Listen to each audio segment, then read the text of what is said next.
বাজারে মা এন্টারপ্রাইজে দুর্ধর্ষ চুরি। সাতক্ষীরা থেকে জিএম আব্বাস উদ্দিনের প্রতিবেদনে দেখুন বিস্তারিত।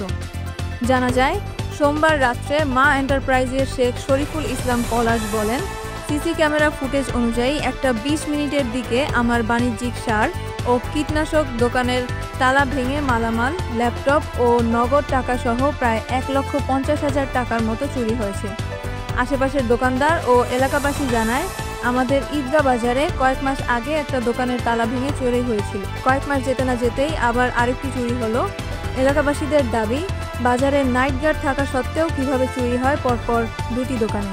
দ্রুত চোর চক্রদের শনাক্ত করে আইনের আওতায় এনে সাজা দেওয়ার জন্য প্রশাসনের কাছে আশু হস্তক্ষেপ কামনা করেছেন। উক্ত ওয়ার্ড ইউপি সদস্য আবুল হোসেন বলেন, মা এন্টারপ্রাইজ থেকে নগদ টাকা, মালামাল, ল্যাপটপ চুরি হয়ে গেছে।